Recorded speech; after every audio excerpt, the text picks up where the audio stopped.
As we have progressively moved away from our evolutionary homes in the wilderness towards growing urban centres, we have often pushed our need for nature and exercise to the sidelines of our lives. In a bid to attract more people to our bush, the Western Australian Government launched the WA Hiking Strategy in 2020. It looks for unique ways to encourage people to partake in hiking across the state. One way which this can be done is through art trails. Although usually seen in urban environments, art trails have been successful in attracting and educating people in different spaces. As part of my honours project in urban and regional planning, I am looking to see how implementing art on hiking trails would affect the users. The research will inform the planning and design of natural art trails in Western Australia. To conduct the research, I first took a group of 4 people to 2 nature-based art trails in the state's southwest. Hi, I'm Yux. I'm an anthropology and sociology honours student at UWA. I'm Grace and I'm doing fine arts at Curtin. I'm Paul and I'm an urban and regional planning student from Curtin University. Hi, I'm Katie and I'm working in and studying outdoor recreation. The first trail, Understory Art and Nature Trail, is located in Northcliffe, a 30-minute drive from the popular tourist destination of Pemberton. The 1.5-kilometre trail walks through beautiful forested scenery, showcasing art pieces from local and international artists.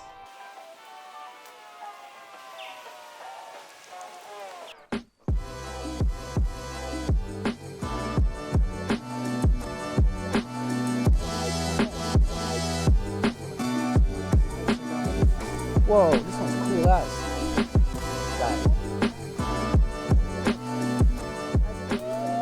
The second trail is located in Walpole, home to the giant tingle tree. This shorter 500-metre track guides you through the towering trees and stunning landscapes to educate you on the space's logging history. Wait, this is so awesome.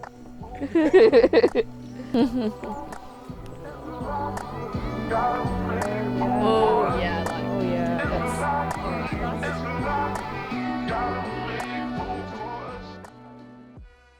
After being introduced to how nature-based art work, we then walked some regular hiking trails to see how we thought art would change the hiking experience.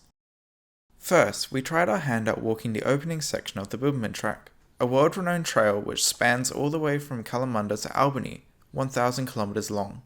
We only did 8 kilometers of it, but the enormity of the trail wasn't lost on us.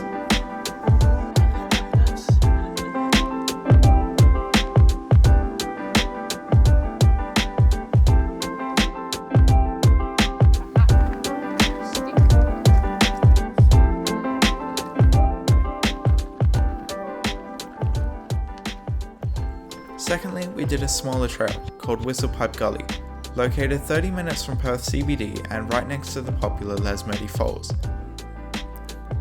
The walk was a leisurely 3 kilometers with little gradient.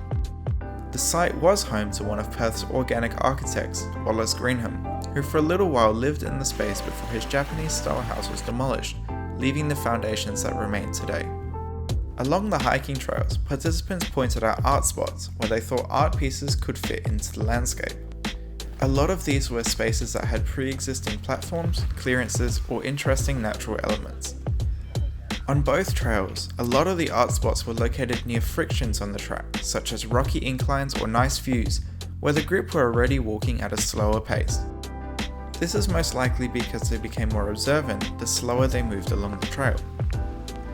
In order to understand the topic of art in nature a bit better, I also got in contact with some hikers, urban planners, artists, trail managers, and arts and culture specialists. Combined with the observations from the hikes we did, and my interviews with the participants and experts, I was able to get a good sense of how art trails could be created to encourage people to go hiking, but also connect them to nature. As art has moved from existing solely in the white walls of gallery spaces into the public realm, it has meant that the pieces require more consideration to fit into the environment that they are placed in. Research has shown that factors like contextual sensitivity, placement, and materials play an important role in the implementation of art in the public realm. Just like how art in urban areas can educate people on the history of the space and attract tourists to the area, I found that implementing art on hiking trails can also have similar outcomes. The first effect is increasing the user's connection to their surroundings. really subtle artworks which encourage people to maybe look a little bit deeper into the landscape, notice things maybe that they wouldn't usually notice. It makes you really look and appreciate at the trees a bit more. Yeah. While you're actively looking for things to be found. Yeah. Like she said, she was making art out of the trees because you're actively looking for art. Yeah. The art made me actually notice the bush more. The artwork is like the doorway to help you see nature. That somehow that work helps them to expand their perception of what it is that they're walking through. Another way art can affect the users is by encouraging people who may not normally hike to give it a go. Just encouraging people to experience nature and experience walking, perhaps introduce them to walking for the first time. That would just become my go-to hike. Yeah. I would want to go all the time. All the time. Yeah. And with friends who want to try hiking. Especially if there's a bit of a reach in terms of fitness and so on, to be able to access the artwork. It might provide a motivation for people to participate more. Art can also affect the way people move through the trail. Speeding up or slowing down the transits that we make through the natural environment. For the greater part, most art would have that role of introducing some friction and pause points. Missing art that encourages people to sort of speed up. When people can see something in the distance, they tend to sort of focus on that and aim towards it. So there's it depends on how, what the intention is, I suppose. Although there are a number of various positive effects in the implementation of art on hiking trails, future strategies must be mindful of art's impact, as some users prefer hikes with as little human interference as possible. My big caveat is in natural environments, I don't think we can improve on nature, so I don't know that having cultural artefacts, which are really art pieces, in place is really particularly helpful. I'm mindful that that's not everyone's cup of tea. I've seen pieces of work that don't fit. It's almost an insult to the environment. Changed the sense of place a lot, I think, from being a natural hike into more of a tourist destination. It's also wanting to strike that balance between not making it too commercialised, but at the same time also keeping the integrity of the place. My second finding was that the effects of art are influenced through the way that art has been designed.